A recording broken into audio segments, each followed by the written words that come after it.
this place, say, He's in this place. Said He's moving in this. Say, the Spirit is moving in this place. Say, the Spirit is moving in this place. Said He's healing in this place. Say, He's healed. Healing in this place. Say, the Spirit is healing in this place. He's healing. Say, the Spirit is healing in this place. Hallelujah. Just open your mouth one more time and begin to glorify the Lord. Come on and lift your voice and begin to bless Him. Father, we exalt You tonight. We ask that You move. We ask that You move. We ask that You move.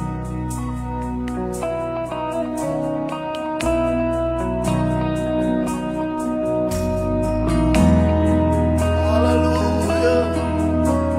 Father, we glorify Your name tonight.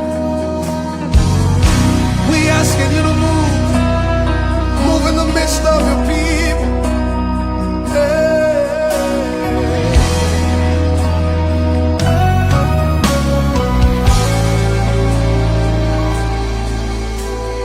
There's a shifting in the atmosphere. The glory of the Lord is in this place, just like Pentecost. There's a mighty rushing wind.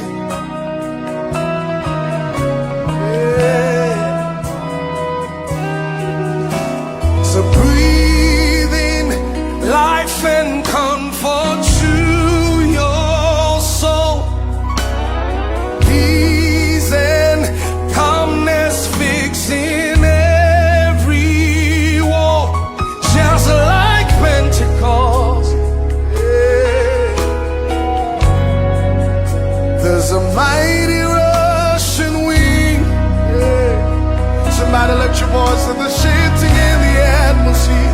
Everybody let your voice say, there's a shifting in the atmosphere. The glory of the Lord. Is in this place. So just like Pentecost, there's a mighty rushing wind, yeah. There's a mighty rushing wind. Hallelujah. So breathe in love.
It's a pleasure to be with you. We thank God for this opportunity to once more come to you in your homes, wherever you are watching us from on Facebook Live.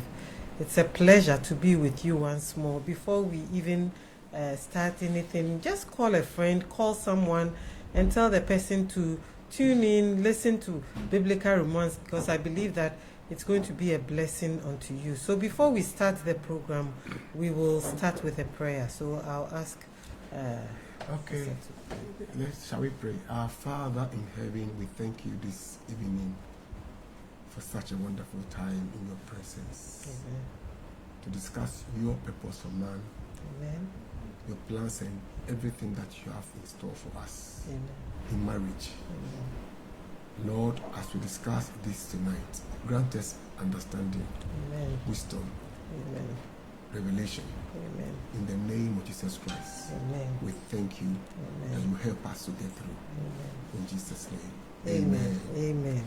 Amen. Well, welcome once again. I can see Pastor Seth says he's present. You are welcome. I knew you would be one of the first people to be present for Biblical Romance. Josephine Dosu, God bless you, and thank you all for joining once more. Last week we looked at the topic of courtship and dating, and we looked at the various things that dating involves, and we also looked at courtship.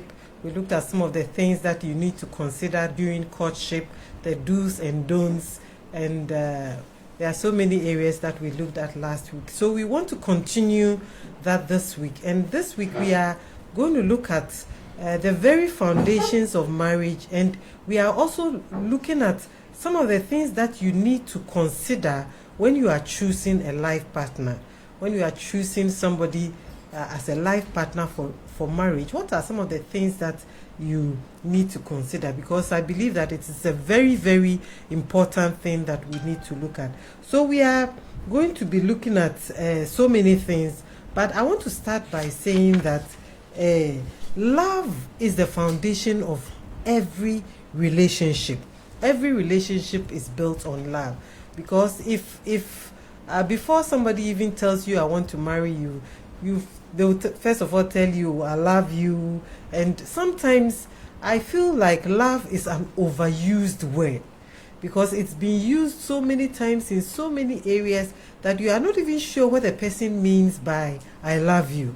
Because sometimes when somebody tells you I love you, what it means is that I want to have sex with you. Sometimes if somebody tells you I love you, what it means is that, oh, I like your nice car, or I love the way you look.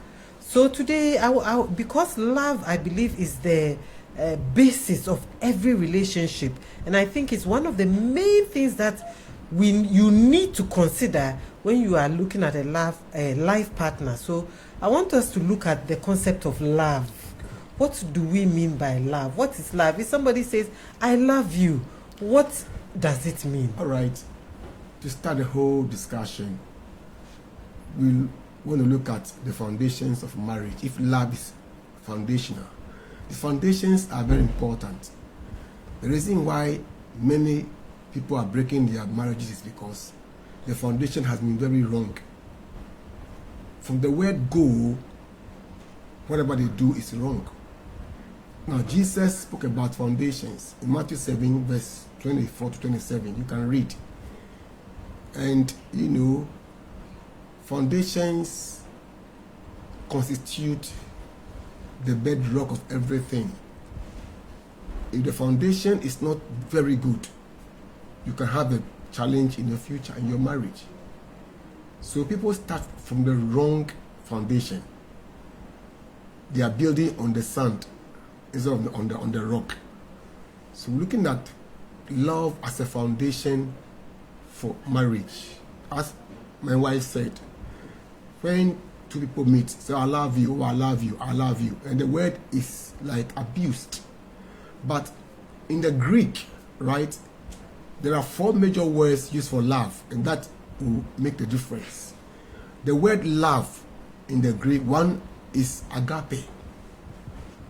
Agape. And agape means unconditional love. Loving somebody unconditionally. is very important because people have backgrounds. They may have weaknesses and several things. So you love them not because of what they have, but because you just love them with God's love. Actually, agape is God's kind of love. And let me read a scripture that will help us to understand agape. Romans 5 verse 8, and it says that, but God commended, or God demonstrates his own love toward us, in that while we were still sinners, Christ died for us. So agape is loving somebody despite the circumstances he finds himself. Okay. It's not the shape, the color, or the creed. It's just based on God's love, which is unconditional. We'll come back to discuss this later, okay? But then the next love, which is also very important, is phileo. If you know the word Philadelphia, I mean, if you have done Greek, you understand what I mean. Phileo means brotherly love, and that love is based on friendship love. Like if I love you, and I'll give you money, and you give me money, it's exchange, right? Of some gift, and that love is dangerous. If you love somebody based on exchanges of gifts alone, one day you have a problem. Phileo is good, but it must function on the basis of agape. All right, and then we have eros, for which where we have erotic. Erotic means flesh, like eros, like lust, kind of lustful love, right? Love based on the flesh.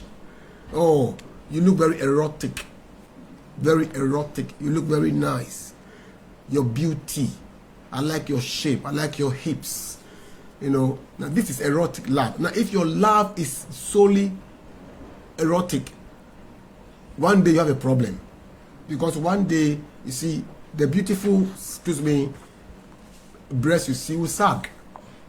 When that sags, erotic is over. You're looking for another person with huge, firm bust. So the first one is what? Is agape. Second one is what? Phileo. Third is what? Erotic or eros, which is based on the flesh, beauty. The third one is sarkitos. Sarkitos is purely body love, flesh to flesh, and that is also very dangerous. It looks like erotic, but as we go, we'll be discussing and making the differences. So the Greek word for love is different from the way the English put it. English is just love, no differentiation. But with the Greek, they have different kinds of love, which can be used to determine somebody's feeling towards another person. So that is how I can. All right. Yeah, so we are looking at the issue of love. It's not as simple as it sounds. Like I love you, that you say, it's not as simple as it sounds. But love is the basis for every relationship. Yeah. When you are courting, love must be the basis. And so we are looking at the different types of love that he has stated about. He has stated that the Greek has different words for different kinds of love.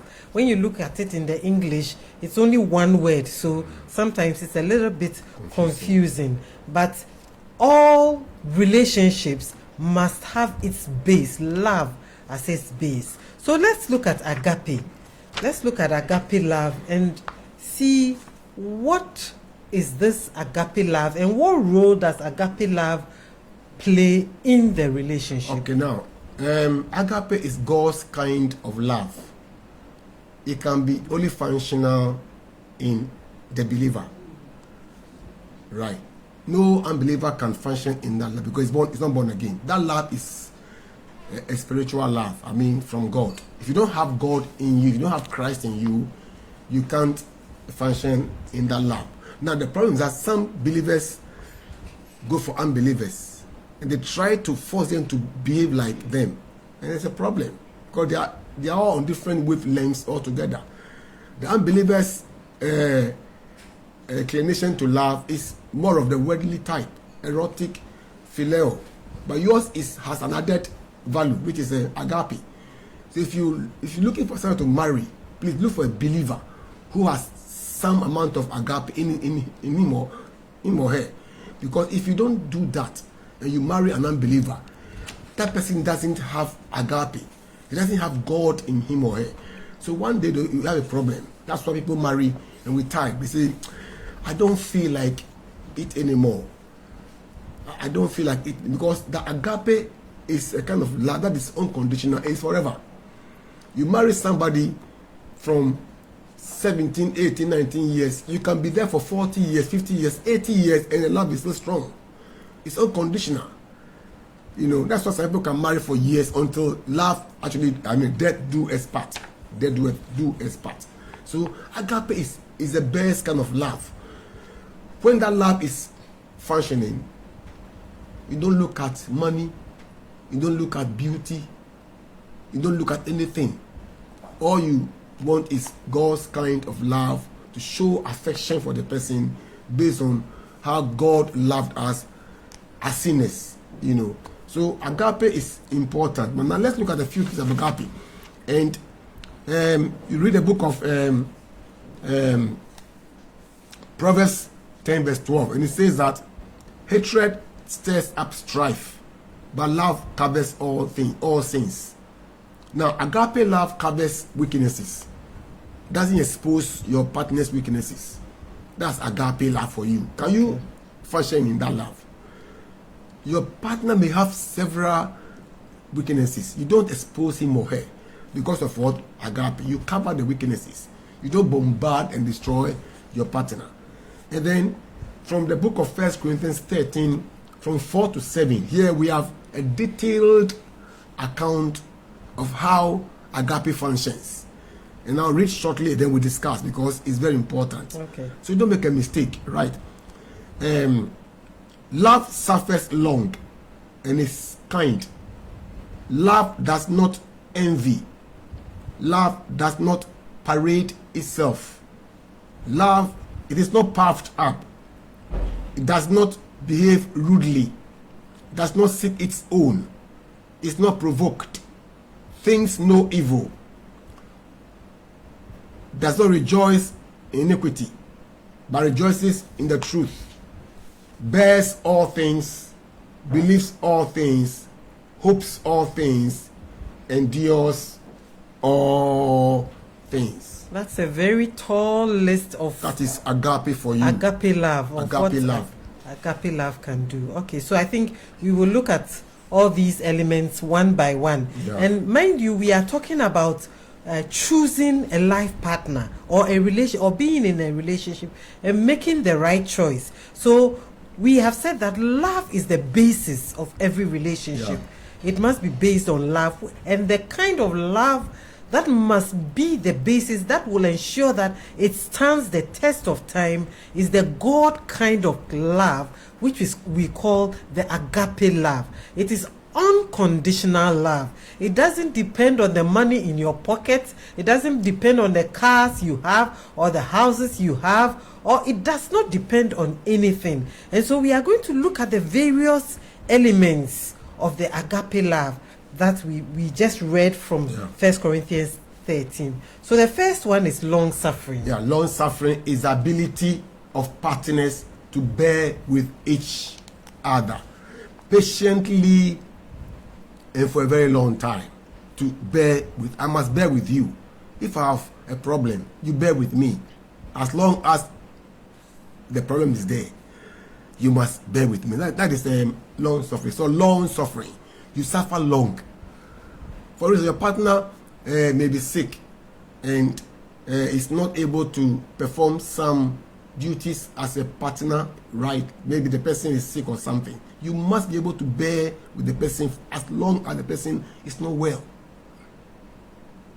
As long as he is not well and he or she cannot perform his or her duties, you need to be patient and be long. It's called what? Long. Suffer long.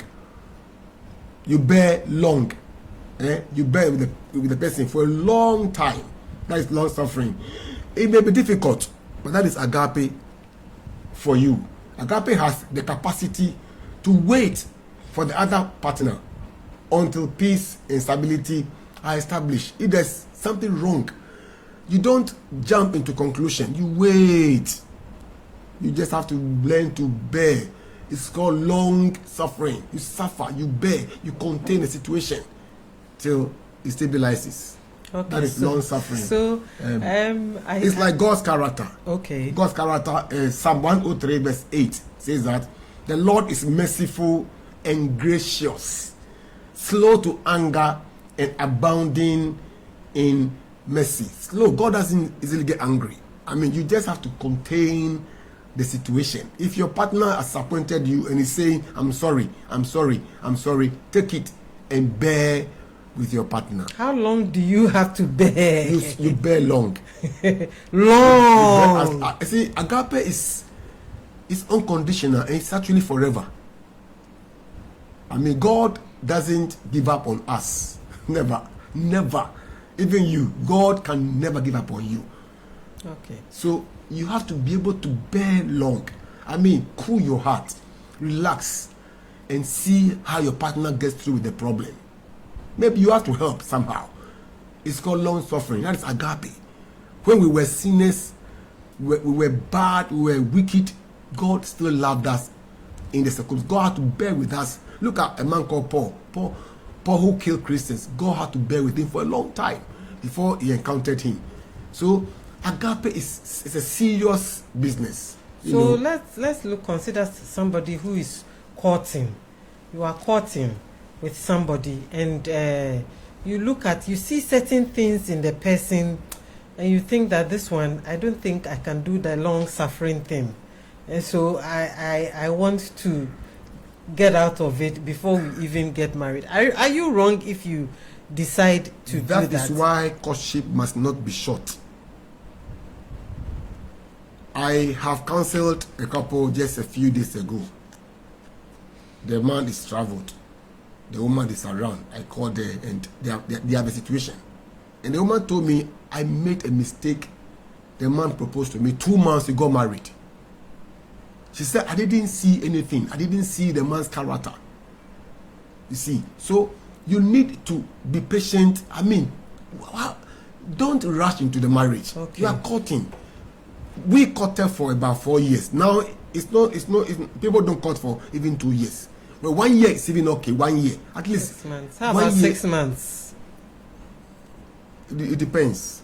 6 months is not bad, but still, you won't see everything. You will never see. You must test your partner. Test the person's patience. He invites you, come, and you want to delay. Just make sure that you delay intentionally and see how the person will react. Do something to test your partner. Otherwise, you move into it, and the person will show his real colors. Some of the things we are discussing, you will not see them immediately, right? But when you marry, you see their relevance. But at least, if you court for a long time, 1 year, 2 years, you have skirmishes. You have bits and pieces of things you will see about the partner, which you like or dislike. If you see and don't like the person, then you are not under obligation to continue. You can stop it. But my point is that don't court for 2 months. Some may do it and make it, but most of the time it crashes. You won't see. A person will hide the real identity. The person will hide it. I mean, let me say this. Dating is like marketing.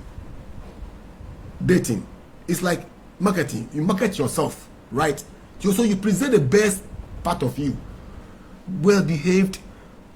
You speak very well. You don't hurt. You try to market. Very obedient. Very nice. Very Hello, nice. darling. Hello, Sweetheart. Yeah. You try to market yourself within the type of dating. You try to market. I mean, it's real marketing. But you can't keep that up You for can't keep all it the time. all That's the time. why if you have a longer courtship, Yes. by all means, Yes. everything will come out. Yeah. So, but some people sometimes say that, I mean, because of temptation and all that, they don't want to court too long and then find themselves into some kind of this thing. So they want it short. So One of the things about love is patience. Patience. Love is patient. It's part of the thing. So if But you we love me, discuss. you wait for You me. wait for me. For how long? We give ourselves time. Let's say 2 years. 2 years, 2.5 years, we want to marry. So you start planning and study each other. If you don't love some things about the person, feel free to say bye-bye politely. Oh, you're a nice guy, you're a nice girl, but this aspect of your life you don't want to change. I think I can't continue with you. Please, God bless you so much. Be nice. And the person go away peacefully. But don't ever have a short period of courtship. The person hides the real identity. Then you move into it. Oh, I see. Oh, if I had known, it's always at last. So I recommend that young people, or not only young people, if you want to marry somebody, please take time and study each other. Me, I will recommend that once a while, annoy your partner. Once a while, annoy him. Annoy your partner and see how he will react. Yes. When you annoy him. Yes. Test the pulse and see how the person will be like. Like you are going out somewhere and then he says, for us women, you are going out and he says, so 2 o'clock, and then you delay to 2:45 to see whether he will get annoyed that, why have you kept me waiting, and then get angry. Just to test the pulse. Just to test it. Because even women have, men and women are different in dressing, in having they are different. Okay. So the man must learn to wait for the woman. Mercy, Lord. He has to learn. If you don't have it, learn it. And when you are courting, let the man learn it before you marry. I was listening to a message by Pastor Adeboye, and he was talking about the fact that he said that if he's going somewhere with his wife and he knows that they have to leave the house at 8 o'clock, he will tell her, honey, today we have to go, we are going somewhere and we will leave home. We are supposed to leave at 7:30. So get ready by 7:30 because we have to be there by 8. So you will tell her 7:30. So if she does her and then by 8 o'clock she's now coming, say, we are late. So you say, oh, don't worry. Don't worry. That's okay. Let's go. Because he knows that if he says 7, she's going to be late. So he will give the time, which is, a time earlier than that, so that she can. But this is just by the way. Okay, so we've spoken about long suffering. This is so crucial. We have to learn to suffer long. Okay. Practically. All right. For instance, you are not married, and you are broke. You don't have money. Maybe, and the man doesn't have enough for a certain time period. Okay. And the woman starts complaining. You every time, no money. 1 month, 2 months, 3 months. I think there's a time when men struggle. Men are matchmakers. Men are powerful. They go forward. They are forward liners. So they have to make money. But at times they have ups and downs. So the woman must be patient enough to wait for the man to be stable. She has to learn to say, wait. In fact, there's a book I want to write. It's called Wait. Okay. Yes. It's like you get to a traffic light that is red. Wait. Don't rush to cross. Yes. Be patient and wait. Suffer long. For as long as there's traffic, wait. I hate traffic. But sometimes you must be in the traffic and wait. Your tail. So I think that it's so important for people to learn how to be suffering. Have long suffering and bear with each other. Bear with your partner. Learn it from the word go. Bear with him or her right from the word go. It's so important. Yeah. Okay. All right. I think the second one we have, it says that love is kindness. So that is also another.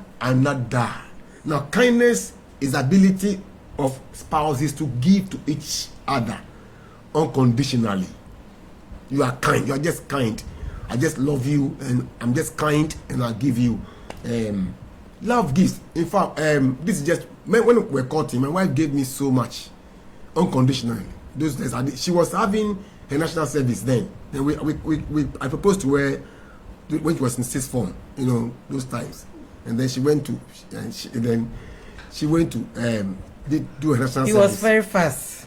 Yeah, I was very fast. I want to marry early. I want to make it very fast. Everything fast. But I love it because she gave. She kept giving, and out of kindness. Hallelujah. Amen. Now, so every one of the spouses must learn to give unconditionally. Okay. Love gives. For God so loved the world that He gave. Yeah. God is kind. Now, there's a situation I encountered. A couple came to me, they were courting. When the giving becomes only one way, then there's a problem. Because phileo is also needed in it. You are friends. Now, every time this couple, we close church, this brother will go to this sister's house and she would do him good. Like fix him really good. Like, yeah, I'll marry you, so let me do you good. And so after every Sunday, the man will say, today I don't have enough in my pocket. Can you give me some transport? So this woman would give this man some transport. We were courting then. Okay. And then the following Sunday, the same. And the woman would go home early. As soon as we close church, she'll go home early and prepare them sometimes fufu, heavy stuff. And then the man would come enjoy. And then he'll wait and keep waiting till around 9 p.m. So it's too late for me to go now. Can you give me a transport, some transport? So the woman will give him, taxi, right from the place to, and then they continued. The man will never give anything. So the woman came to me and said, Pastor, this thing I can't continue. I give this person, I keep giving, I'm tired. Because when it comes, he doesn't add anything to the food. It's always me. When it's going to, he wants transport. So I think kindness must be hand go, hand come. Just give unconditionally to your partner. And if a man cannot give to the woman from the very first few months or year in courtship, I think you should be careful. You should advise yourself. It's real chisel. Chisel. If a man cannot be kind to the spouse, from the beginning. And it's not like you are trying to buy the hair with money. No. But be kind. Little drops of blessing. It's Valentine's Day. You just do something nice. Something good. It's Christmas. It's Easter. Just something nice to show appreciation. Okay. So if you find a man who is chisel, from the word go, advise yourself. Advise yourself quickly before you enter into it. Because so kindness must be both ways. You should be able to give to each other, be kind to each other. Yeah. And love is kind. That's what we just read. Yeah. So if he really can't give you, then the love is really very doubtful. Yeah. Because love always gives. Yeah. Okay, so that's also one of the other things. Please, if you have any question, you can just put it on the platform. Yeah. Just ask your question, and as we go along, we'll answer those questions for you. All right. Then the other thing that it also talks about, it says, love does not envy. Envy is also a very, very serious thing. Because in relationships, it's possible for one person to envy the other, especially when one person is doing so well and the other person might not be doing as well as the other person. And this could result in some kind of envy, feeling that this person is going ahead of you. And sometimes for men, sometimes if the woman is doing much better than the man, then they begin to feel envious and feel insecure. That's the word, insecurity. Because they feel that they are supposed to be the head. They are supposed to be the breadwinners. And if they are not doing it, then they feel insecure. But what I also want to say is that as women, we should also know how to handle ourselves in such a situation so as not to breed that kind of feeling in your partner. So generally, envy is something that shows that's not it's not part of love. Love does not envy. Okay, all right. So I don't know if the next one, it says that love does not parade itself. This means the ability of spouses to humble themselves to each other, irrespective of their social or spiritual status. If your partner is very spiritual and you are not, take it cool and thank God for his life, okay? But the fact is that don't try to bloat your spirituality and boast about it, because some can do that. Okay. Oh, I'm anointed, I'm powerful, and they use that to bully their spouses. Yes, a lot. And you know, sometimes people use that to even to marry. Yes, to propose. They are like so anointed, and I saw a star coming from the east. I saw another star coming from the west. And then just as I was watching, the two stars just came together and collided. And when they collided, immediately it turned into a human being. And I saw the two of us standing there holding hands. And I knew from that moment that the Lord himself has anointed that the two of us should be together. And if you do such a proposal, what do you want the woman to say? How can you say no to such a proposal? An anointed proposal where you saw a vision of two stars coming together. And sometimes some of us use our spirituality to bully people. We use our spirituality to bully people. Look, as a man, if you love somebody, just go to the person and tell the person, I love you. Don't say that I want to marry you. That is all. It is not the Lord who has declared that you should go and marry that person. The Bible says it's the man who finds the wife. Yeah. If a man finds a wife, he finds a good thing. So it's the man that finds. It's not the Lord that opens your eyes and then you see two stars coming and then you see whatever it is. So I think we have to stop using that spirituality to bully people into doing what we want them to do. There was one sister like that some years ago, somewhere, very spiritual. Small thing, prophecy. I mean, seriously. And then she stopped church. That was years ago. Only to find out that she had been impregnated. Oh. Hey, I was surprised. This spiritual woman. I mean, please don't use God to marry.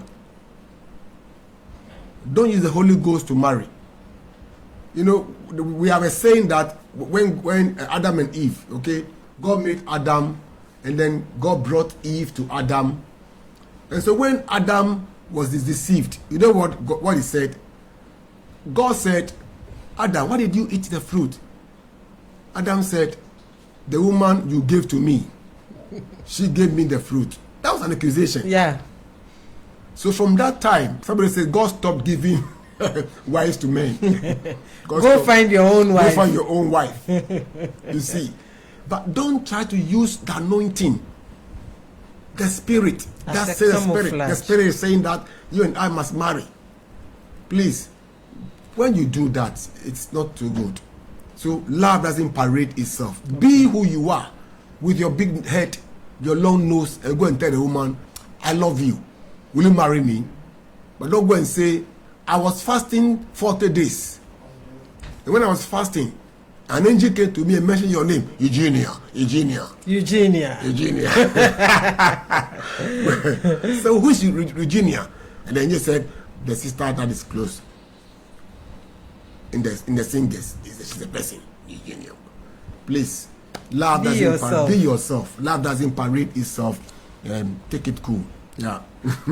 Okay, well, we are still on looking at the issue of love in relationships and how it affects our relationships. So we'll take a short break, but please, you can now start putting in your questions and then we'll answer them as we go along. We'll take a short break and then we'll be right back.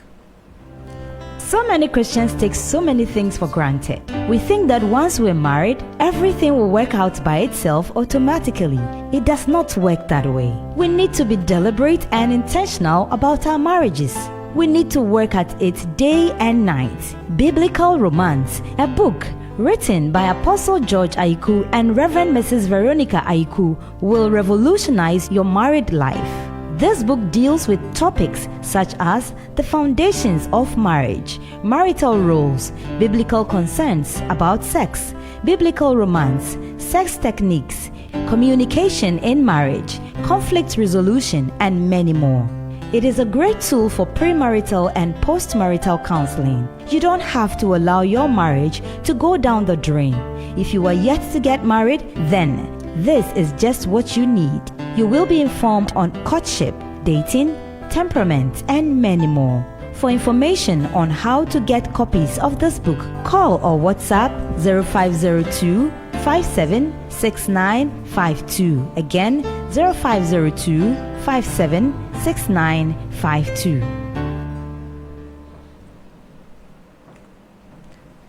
Welcome back to Biblical Romance Conference, and we are still looking at the issue of love, and I will see if we can take a few questions.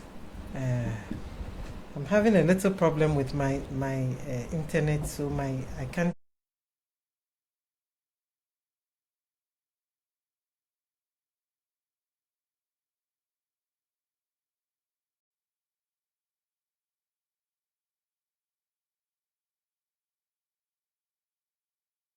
really see the questions you have put there, but I'll try and then see. But we are looking at love, and so we are looking at the different elements of agape love. And then I think the next one that we are going to look at, it says that love is not puffed up. Okay, before we come to that one, I want to ask you a question. Okay. Why is it that before people get married, they become too spiritual? When they get married, then they become so spiritual before they get married. When they get married, then they lose the spirituality. Why is that so?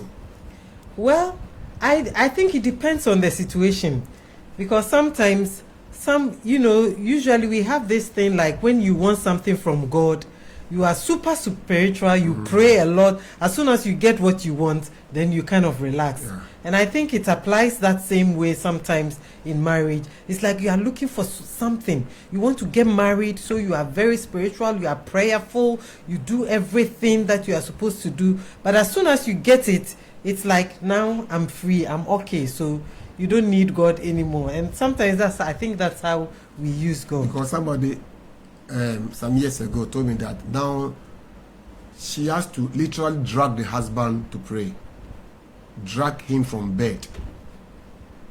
But that's not how he was then.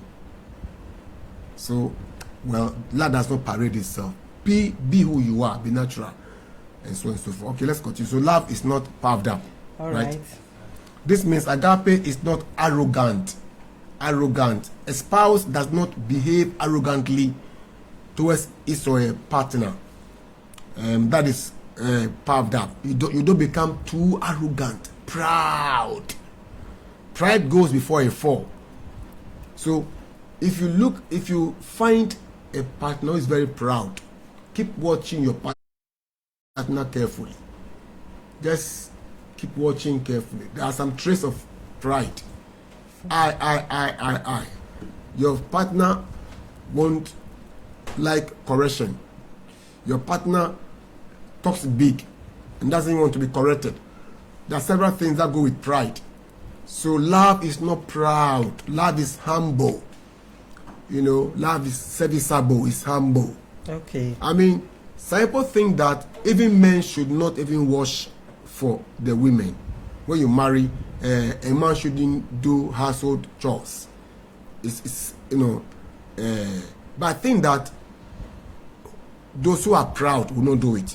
If you are very humble in the relationship, you can help your spouse do some few chores. Whilst she's cooking, you are doing some cleaning. It's all part of the deal.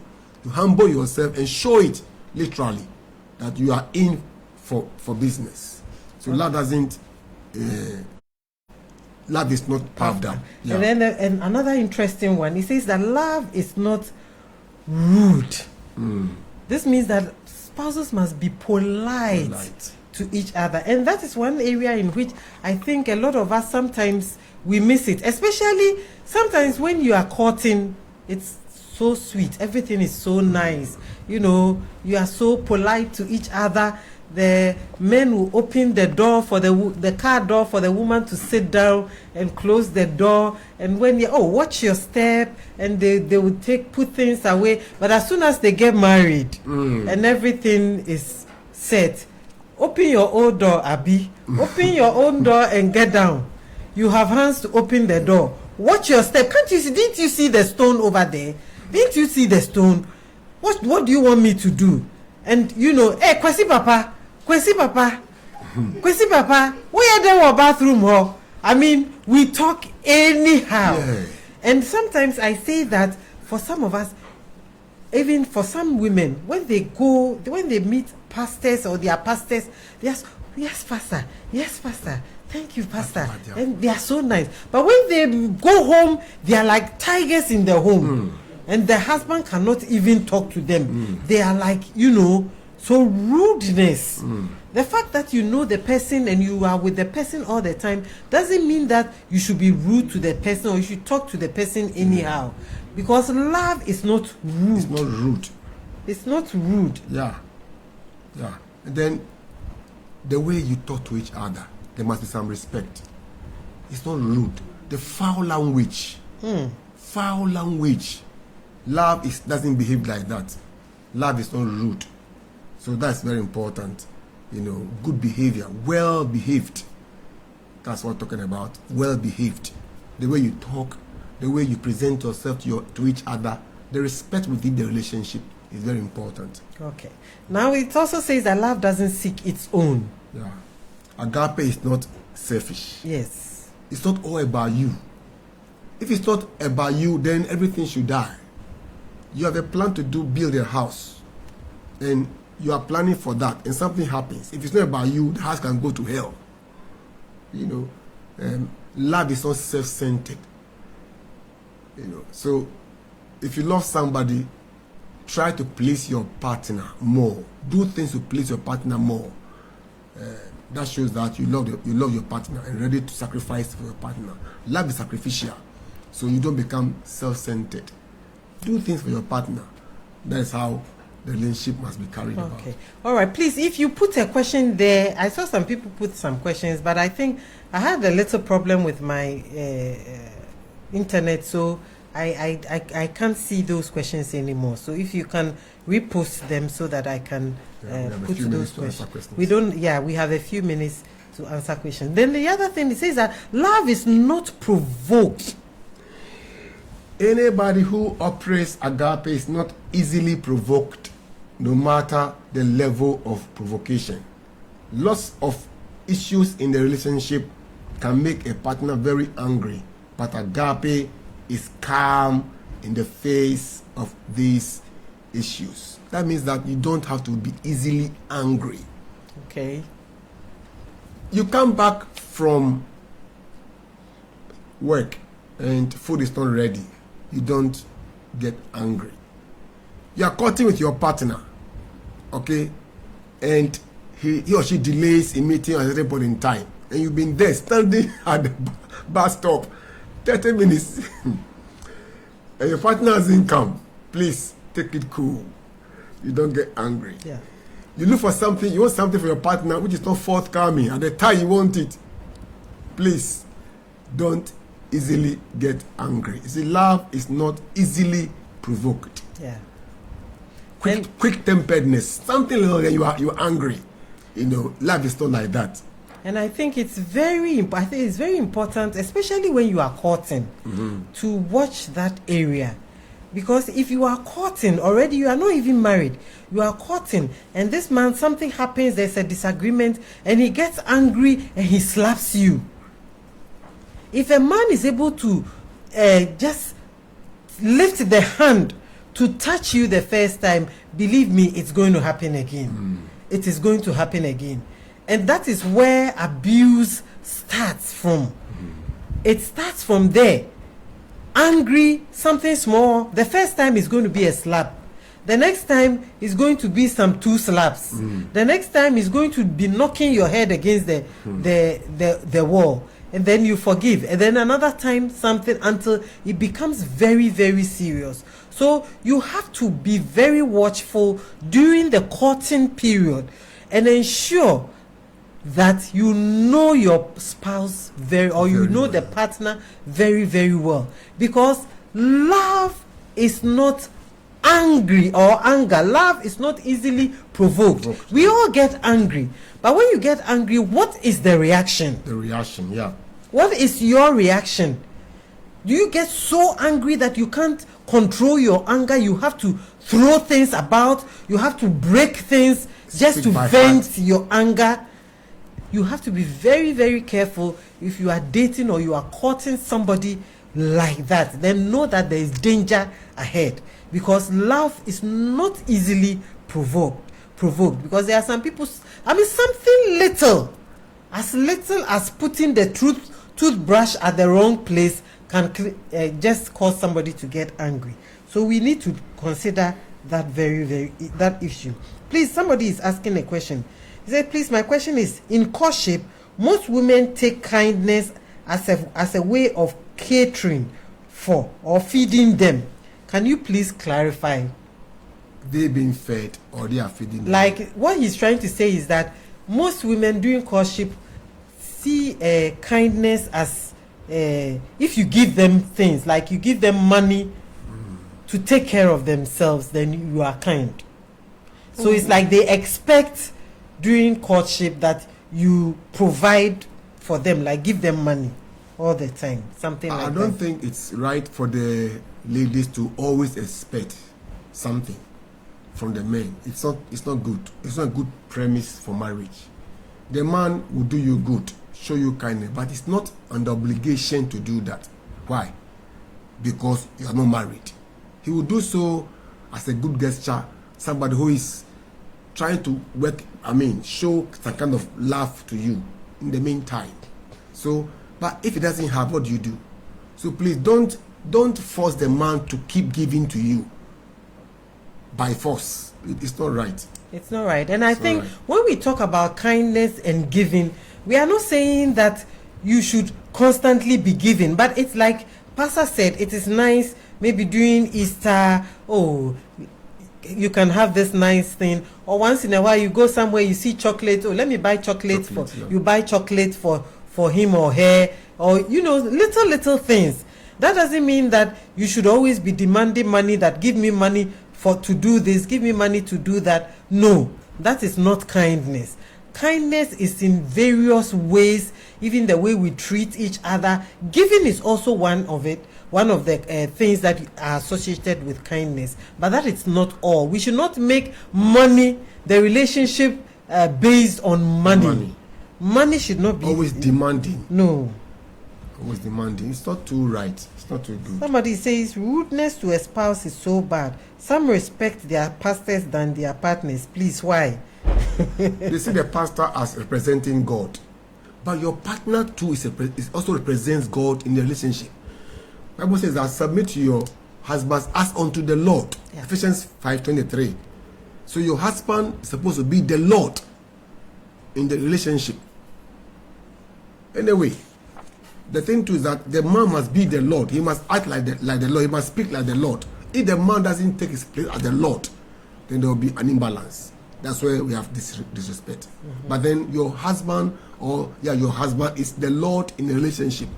You must accord him the respect that befits him as the husband. Okay, then we come to the next one. It says, love does not think. Let me read this shortly, then we can continue. Okay. In Psalm 103, verse 8 to verse 9, about love is not easily provoked. It says that the Lord is merciful and gracious, slow to anger, and abounding in mercy. He will not always strive with us, nor will he keep his anger forever. So that is to talk about not easily provoked to anger. When we're going to marry, this one we agree that we don't quarrel, and our children can bear witness. We have never quarreled before, like exchanging words and no, never. For the past 30 years, like exchanging words and exchanging quarreling, no, never. Where Jimmy pa? Kwasia. And sometimes when they do this, you release a word and it comes. That is all. Words are powerful. Very, very powerful. Sometimes words are even more powerful than what you do. words can be so powerful. You release one word and that is the end for somebody. Yeah. I mean, that word sticks in the person's mind. Like you tell your husband that you are good for nothing. You are foolish man. Foolish man, stupid man. You can't even take care of your own children. You can't take care of your... Do you call yourself a man? Are you a man? Are you sure you are a man? Words like that, if you bring out... I mean, you can't take it back again. No. Once you release Forever. it is there. It is there forever. So we must be very, very, very careful the words that come out of our mouth. There's a question here. He said, is it wrong to draw your partner's attention to their faults just so they can work on it, so you help them work on it? Yeah, it's not wrong to draw them, because you are all working on each other. None of you is perfect. But how you compose it, the package, how you package the correction. Maybe as you go for dinner or something, it's eating the old. See that, blah, blah, blah, blah. I think that if you can, wait, to be very good. Some are not bold enough to say, so they can write letters. Write a love letter to your partner and point it. Have a way to communicate whatever you think must be corrected. Don't keep it. If you think your partner needs to work on something and you know it will help, vocalize it. Or if you can't vocalize it, WhatsApp a message, WhatsApp nicely, and it will go. And it's not sin, it's not bad. If your partner has good intentions for you, he or she will take it in good faith. I think the key is how you go about it. How you package it. Yeah. How you say it. You see, you don't go straight and say that, the way you do this is not nice, or the way you do this is not nice. You start by saying good things. Emphasizing the good things that you see. And then when you emphasize the good things you see, then you can say this one too is not bad, but maybe if we can improve on it in this way, it will be better. Especially for women trying to correct men. Because, men have this ego thing, like they are is the head of the home, and so you have to be very careful when you want to correct things and put some things in order to make sure that it doesn't look like you are bossing your way through, or you are trying to handle things. There's a way in which you can move things and make it work. Somebody said that if the man is the head, then the woman is the neck. And we will turn the head whichever way we want to turn it, without the head really knowing it. So I think that the key is the way that you go about it. Another question is, how do you manage a marriage where the man doesn't care for you, even during festive seasons like Valentine's Day, Mother's Day, and even birthday and wedding anniversary? It's not just acknowledged. Actually, there are some men who come from certain culture that doesn't acknowledge such celebrations. It's the upbringing, from the way he was brought up in the home, which it may be a broken home. He doesn't know that you do things like this that are done. So maybe you can teach him and tell him, or have a way to get something across to him, because he doesn't know. Most men don't know anything. So don't think they know. They don't know. So when I was growing, I never knew anything like giving to maybe Christmas. So I never knew that, because the home I came from, it's a family. We never used to be doing things like that. Giving gifts during Christmas? No, it's not much.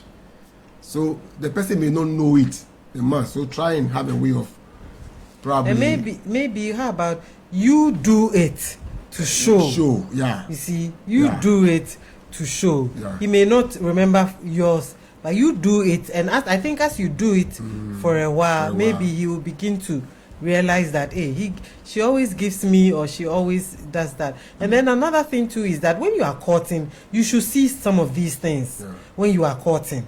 And if you are courting and he doesn't your birthday he doesn't even remember, or he doesn't give you, I don't know, maybe during the courtship is different, but you should be able to see some of these things during the courtship. And so once you know that is how he is during the courtship, if you can live with the person, then you have to just live with that. But another way too is to just try and then do it to show him that this is the way it is done. All right, so now let's I think we have very little time left, so we have to really be rounding off now. The next we'll continue. Yes, we have a few minutes left. Okay, so then it also talks about love does not think evil. Yeah. Is it possible for people in a relationship for one person to think evil of the other person? If you are functioning in the spirit of agape, you will never think of evil about your partner. Your partner may have committed several mistakes in the relationship, but with agape, you will not wish him dead. Now, this is very important. You know, in some parts of the world, they wish their spouses dead. Some even plan to kill their spouses. Yeah.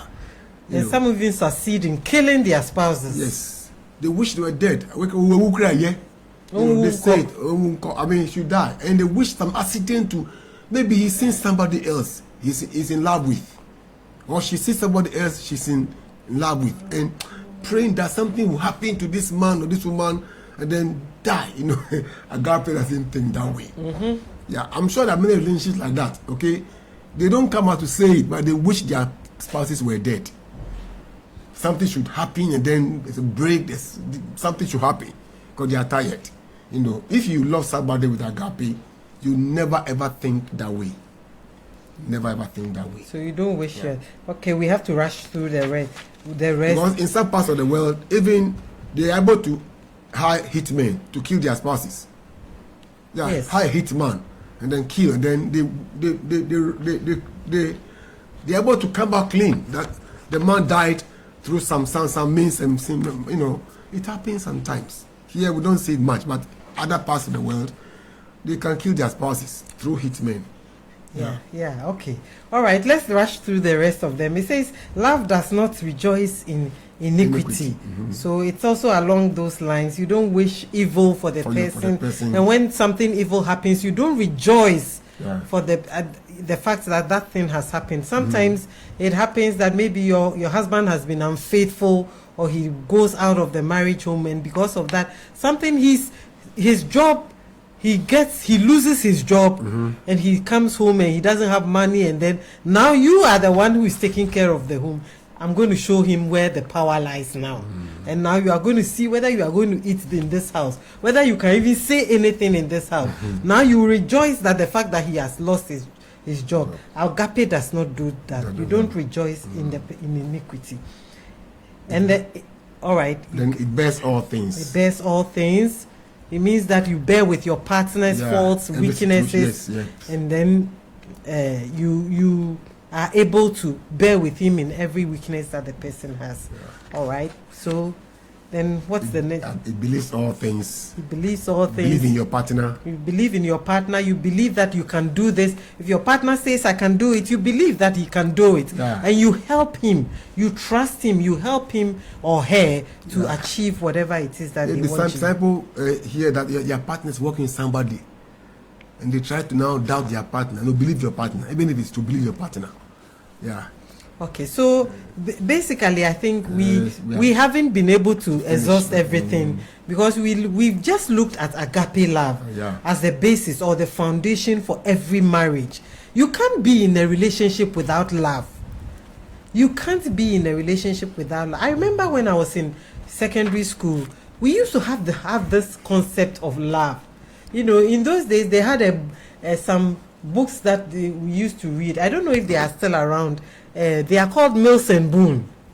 These kind of romantic novels, and the kind of idea it gave to us about love, and the kind of things that, you know, ideas that people had, like the man that you're going to marry must be a tall, handsome, you know, somebody who is very wealthy and, you know, cultured, a certain kind of, you know, it gives you that kind of impression. And that is what we thought love was, because of the books that we had been reading and all that. So people have all kinds of ideas as to what love is. And I think that is why it is important that we look at really what this agape love is. The God kind of love. The love that will allow your marriage to stabilize and will allow you to stay married and live faithfully together for 30 years and over. And even for 50 years, still married, still loving each other. Agape is what you need. Yeah. So I hope that today you have learned something from what we have. I don't know if you have any last words. Yeah, the last word is that agape endures all things. It has a big heart.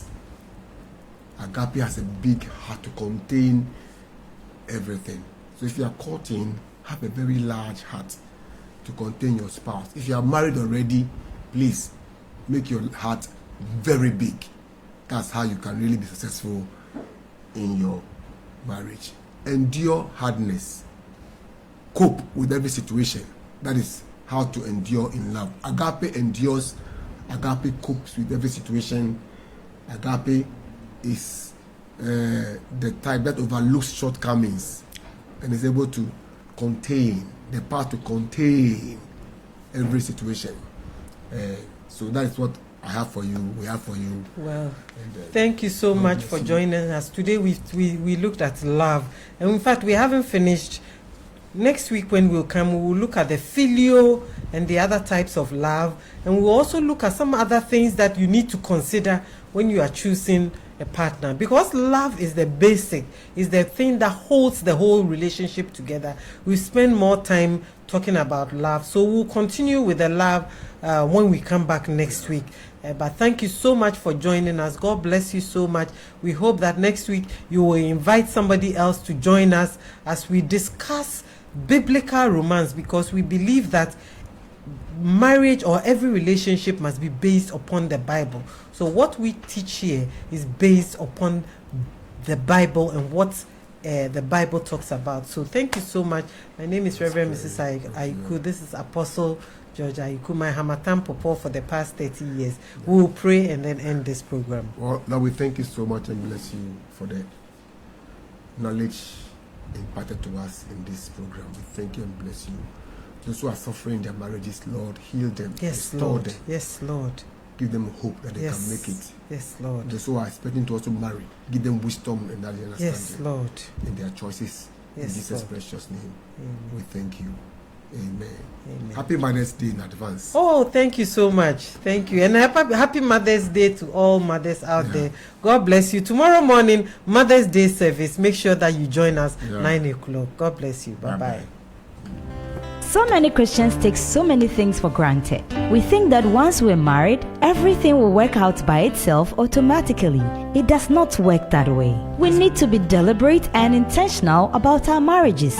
We need to work at it day and night. Biblical Romance, a book written by Apostle George Ayiku and Reverend Mrs. Veronica Ayiku, will revolutionize your married life. This book deals with topics such as the foundations of marriage, marital roles, biblical concerns about sex, biblical romance, sex techniques, communication in marriage, conflict resolution, and many more. It is a great tool for premarital and postmarital counseling. You don't have to allow your marriage to go down the drain. If you are yet to get married, then this is just what you need. You will be informed on courtship, dating, temperament, and many more. For information on how to get copies of this book, call or WhatsApp 0502 576952. Again, 0502 576952.